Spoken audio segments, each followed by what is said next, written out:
Olá, para você que está me assistindo aqui no canal Astrologia Clássica, seja bem-vindo a mais um vídeo aqui do canal. E hoje eu estou retornando aqui com os vídeos na sessão aberta, além das reflexões astrológicas. Hoje nós vamos conversar um pouco sobre revolução solar, mas eu não vou trazer aqui um curso de revolução solar para te explicar super detalhes de como você analisa, porque para isso você precisa ser astrólogo mesmo, já estar ter um nível de conhecimento aí intermediário para cima, né, vamos dizer, já tem que dominar a linguagem astrológica toda, mas eu vou trazer aqui algumas visões que de uma forma muito básica podem ser bem interessantes para você entender se o ano pode ser bom ou ruim, enfim, entender o clima do ano, tá? O mediano também, né, que às vezes o ano é bem comum, tá bom? Então é sobre isso que nós vamos falar. Mas antes, se você não for inscrito no canal e você me assiste, aqui eu vejo que algumas pessoas me assistem todas as semanas, mas não se inscrevem no canal. Então se inscreva no canal, dá uma olhadinha lá. Ou você que chegou aqui pela primeira vez. Nesse canal eu abordo sempre temas de astrologia tradicional, dos vários períodos da astrologia tradicional, né, e também dos vários ramos. A gente tem uma seção de membros para quem gosta de estudar astrologia mais a fundo, onde temos vídeos exclusivos para os membros todas as semanas, tá? E aí a gente fala ali de astrologia natal, horária, eletiva, de astrologia mundial também, pegando visões do período helenístico, do persa islâmico, né, medieval, renascentista também. Então torne-se membro aí para se aprofundar. Mas se você quiser aprender astrologia para se tornar astrólogo, não conhece nada, aí eu tenho os cursos de formação na plataforma EAD. aprenderastrologia.com.br. Você pode adquirir o seu curso e estudar aí de acordo com o seu tempo disponível, se programar aí nos seus melhores momentos, porque as aulas são em vídeo, tá bom? Então acesse a plataforma lá e escolha o seu curso e vamos então falar do tema da Revolução Solar, certo? Coloca aqui nos comentários se você é astrólogo e utiliza a Revolução Solar nos seus trabalhos, se você não é astrólogo e já fez alguma vez uma leitura de Revolução Solar, se você achou que o que foi dito ali na Revolução Solar fez mesmo sentido para o seu ano, né? E coloca aqui nos comentários só para eu saber aí como você entende, como lida aí com esse tema da Revolução Solar, tá bom? Bom, como eu falei para vocês, a visão aqui do canal é tradicional, é a astrologia clássica.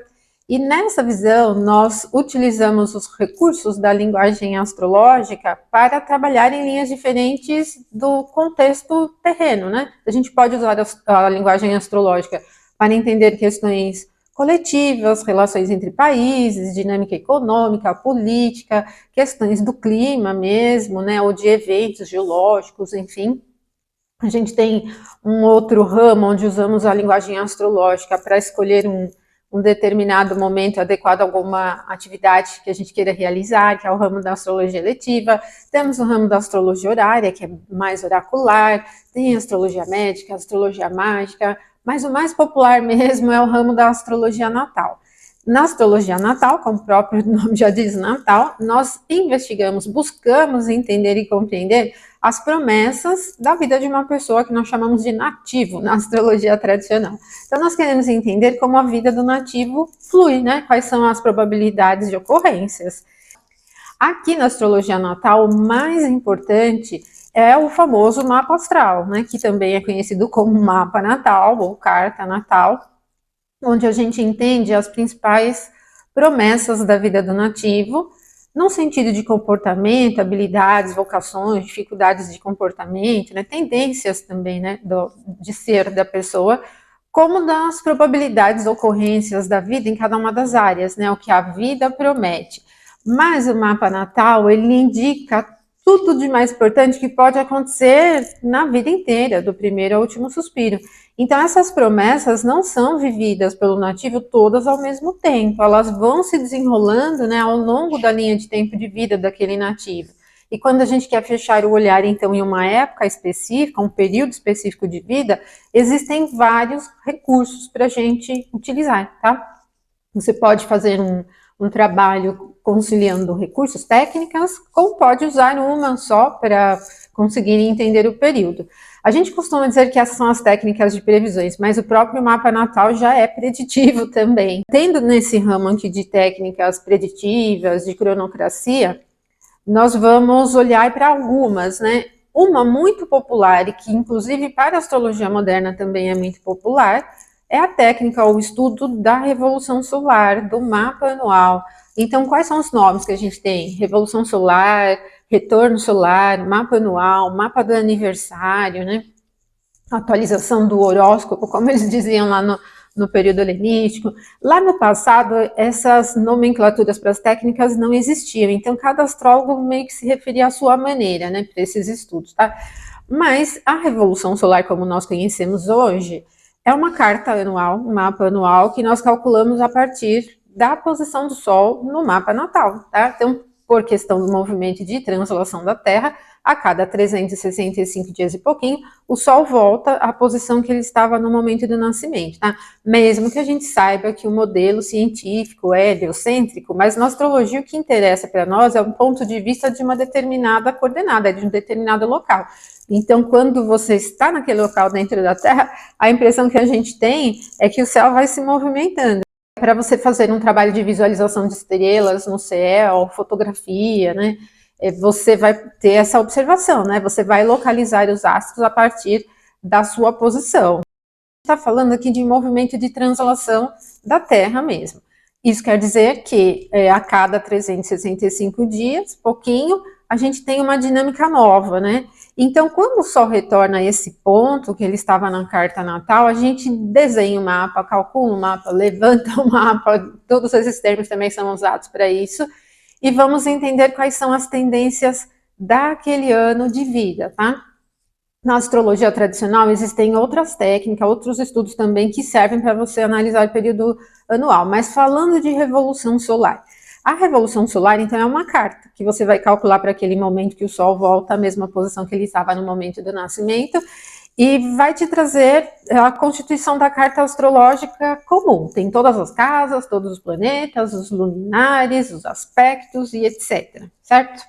Mas a gente tem uma maneira assim que é bastante popularizada de trabalhar com a revolução solar, que é analisar tema por tema, para você entender em cada área da vida como será, até no sentido de comportamento. Esse é um tipo mais contemporâneo de se trabalhar com a revolução solar e bastante complexo, porque aí ele vai exigir que você tenha um domínio mesmo do conhecimento astrológico, linguagem astrológica, para conseguir entender mesmo em cada uma das áreas o que pode se desenrolar no sentido de promessa. É traduzir isso em termos de efeitos, eventos da vida prática. Então, o conhecimento ele já tem que ser um pouquinho mais avançado, tá? Lá no período helenístico, período grego, eles tinham uma maneira muito simples de trabalhar com a revolução solar, que era fazendo uma espécie de comparação dos planetas e pontos da carta natal para a revolução solar. A gente pode dizer que é uma técnica do de para, né? Então, porque a gente vai analisar a constituição astrológica, que é a linguagem astrológica pura, tá? A gente vai analisar a constituição astrológica de cada planeta, de cada luminar, lá na carta natal, e vamos verificar se na revolução solar essas condições melhoram ou pioram, ou ficam na mesma também. A partir de quais pontos? Bom, entra aqui linguagem astrológica, então, infelizmente, gente, não tem como você ler uma carta, mesmo com pouca informação, se não conhecer nada de astrologia, né? Aí não dá, né? Sabendo só de signo solar não vai te ajudar muito. O que é preciso você conhecer? A linguagem astrológica básica, né?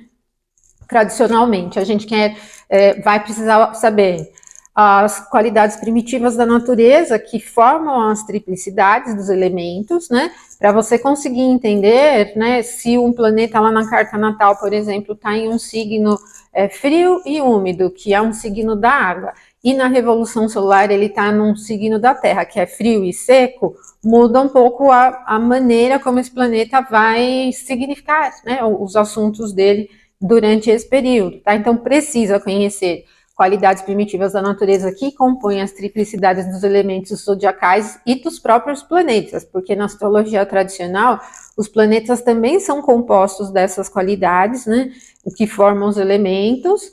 Então você precisa saber, por exemplo, que o Sol é colérico, que Marte é colérico, que Júpiter é sanguíneo, que Vênus é fleumática, a Lua é fleumática e o Mercúrio é neutro, né, e o Saturno é melancólico, tá bom?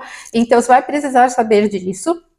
Outro ponto, direção e velocidade. Os planetas têm uma velocidade média, os luminares também, e eventualmente eles navegam um pouco acima da velocidade ou abaixo da velocidade, né? E também os planetas, não os luminares, só planetas, têm a direção do movimento direto e, eventualmente, eles mudam a direção para o movimento retrógrado. Então, precisa conhecer isso também, para você fazer a comparação. Se um planeta está direto na carta natal e na revolução ele está retrógrado, ou vice-versa, ou está igual também, né? Vai precisar também conhecer a dinâmica de fase do planeta em relação à posição dele com o Sol, né? Se ele estiver muito próximo do Sol, até 8 graus de distância, ele está em combustão, que é um prejuízo grande para o planeta. Se ele estiver de 8 até 17, não é tão ruim, mas ele ainda não está visível no céu. E se ele estiver afastado do Sol, é melhor, porque ele está visível no céu. Então, é isso que constitui as fases dos planetas, se eles estão orientais ou ocidentais. Então, precisa conhecer isso também, tá? Precisa conhecer a dinâmica de aspectos, aplicação, perfeição, separação, tá? E também a dinâmica dos aspectos no contexto global, levando em consideração todos os planetas, que aí leva à condição de perfeição, perfeição indireta, de proibições, que entram as frustrações, refrenação e etc e tal. Linguagem astrológica, tá? Constituição de benéficos e maléficos também ajuda bastante. As próprias naturezas dos aspectos fáceis e aspectos difíceis, né? Quando isso acontece, tá? Depois a gente tem outros recursos, estrelas fixas, os lotes, né? Helenísticos e árabes, enfim. Lá na seção de membros tem um vídeo que eu fiz já faz um tempinho, que são os 11 caminhos do planeta. O Porfírio coloca isso no livro dele de uma forma bem organizada, e eu fiz um vídeo colocando, então, o que a gente tem que analisar em relação ao planeta para fazer o seu julgamento, né, o seu delineamento de uma determinada situação que aquele planeta representa. Então, são 11 pontos principais, mas dá até para acrescentar mais alguns que eu coloquei lá, tá lá na seção de membros, tá? Então, linguagem astrológica é isso, e é o básico da astrologia, e a linguagem astrológica ela é a mesma independente do ramo. Então, uma vez que você aprende a linguagem astrológica, você aprende os outros ramos de uma maneira muito, muito simples, tá, gente? Muito mesmo. Então, tem que ter um conhecimento sobre a linguagem astrológica. Como que a gente faz esse depara da Revolução Solar? Vai abrir a carta natal e vai abrir a carta da Revolução Solar. E aí você vai mesmo fazer uma comparação dos planetas em relação à posição deles por casa, né? Esqueci de falar a casa ali na linguagem, mas os temas das casas e a angularidade, principalmente, para nós agora interessa mais a angularidade, tá? As casas são classificadas em angulares, sucedentes e cadentes, né? Sendo que as angulares, a 1, a 4, a 7, a 10, são as de potencial maior, as que aparecem muito, porque estão nos ângulos, né, na estaca do mapa, como eles diziam lá no passado, e tem planetas nesses pontos, têm uma relevância grande no contexto. As sucedentes, a 2, a 5, a 8 e a 11, tem menos, elas aparecem menos. Planetas ali não vão ter uma relevância tão grande quanto numa casa angular. São medianas, né? E nas casas cadentes, a 3, a 6, a 9 e a 12, já bem menos. A gente tem também uma classificação de casas maléficas, né?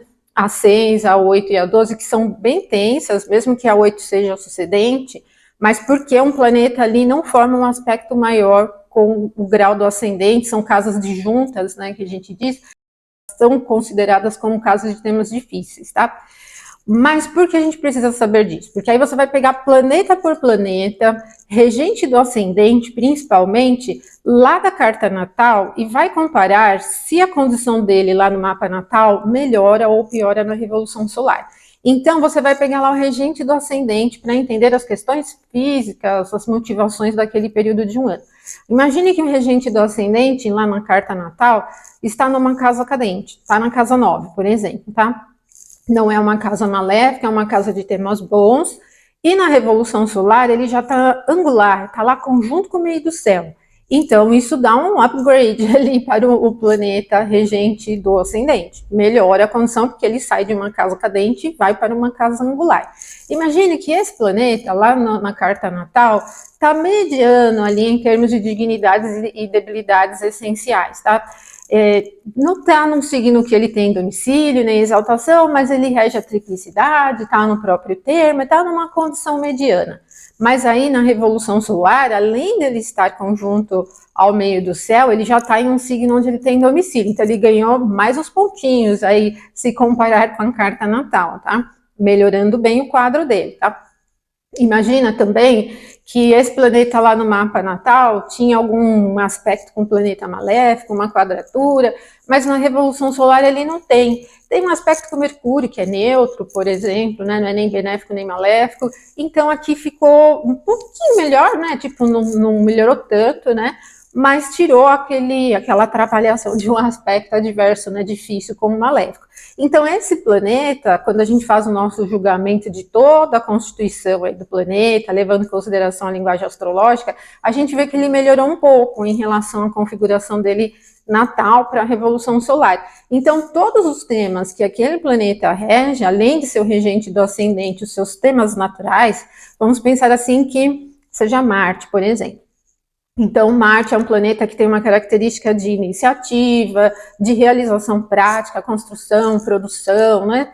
E de embate também, de combate. Então, isso fica um pouco melhor se a gente comparar da carta natal para a Revolução Solar, porque aí ele está melhorando a condição astrológica dele, tá? E aí isso, todos os temas de Marte naturais, como eu falei, como também a própria questão de motivações, né, como regente do ascendente das questões físicas, pensando em saúde mesmo, são adequadas, tá?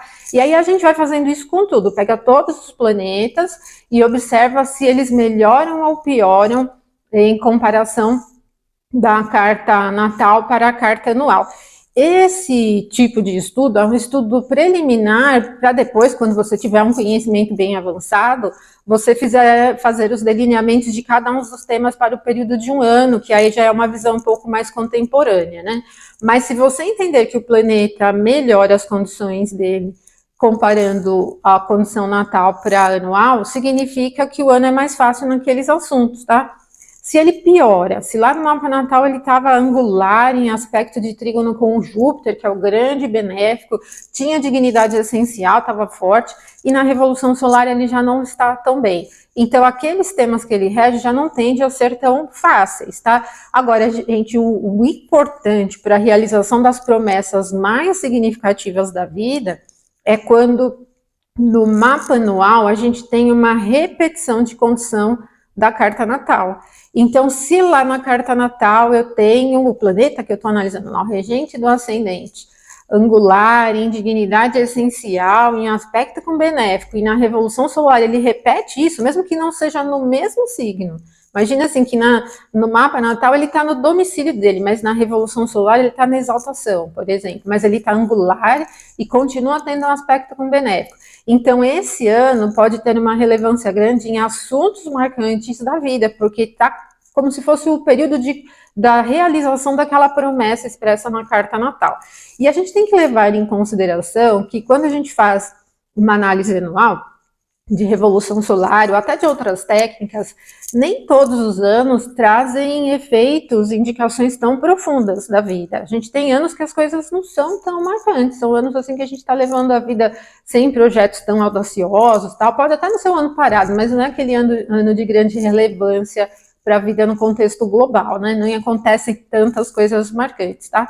Tem que levar em consideração isso. Repetir o padrão da carta natal não precisa ser no mesmo signo, mas mesma posição de casa, mesma constituição de aspecto ou parecida. Imagina que na carta natal o planeta está em quadratura com Saturno, mas na Revolução Solar ele está em oposição a Saturno. Ambos são aspectos difíceis, né? Então vai cumprir a promessa que está expressa lá na carta natal, certo? Então essa é uma maneira preliminar e simples de você entender se o ano pode ser bom ou ruim ou mediano. Mediano é quando fica em casa sucedente, não tem nenhum aspecto muito forte, aplicativo, por exemplo, não está recebendo nenhum aspecto muito forte, está no meio termo, tá? E para usar esses recursos, precisa conhecer a linguagem astrológica, tá bom? Agora, uma coisa bem simples que você pode fazer já para entender assuntos importantes do ano é verificar onde o grau do ascendente natal está na carta da Revolução Solar. A gente tem uma visão bem comum contrária, né? Pega o mapa anual e sobrepõe ao mapa natal, para verificar onde o ascendente anual bate lá no mapa natal. Na astrologia tradicional, é mais comum o contrário, tá? Olhar onde o ascendente natal está apontando na Revolução Solar e observar as condições em comparação do regente do ascendente natal. Porque sendo o ascendente o ponto de partida da carta natal, a indicação física do nativo e as suas motivações de vida, a gente observando as condições de primeira casa lá no mapa natal e do próprio regente do ascendente na carta anual, você já vai ter bastante informação para entender como o ano será, num contexto geral. Pode ser um ano difícil, pode ser um ano fácil, tá?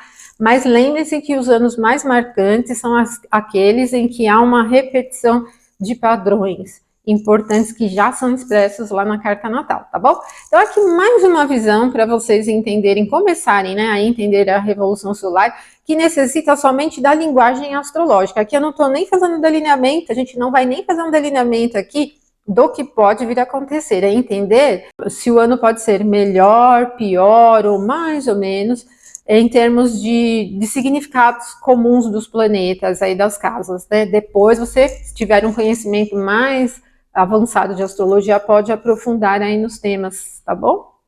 Bom, é isso que eu queria compartilhar com vocês. Quero pedir para você deixar aqui seus comentários. Se não tiver nunca feito, se não for astrólogo, deixa um oi aí para mim também, que me ajuda a divulgar.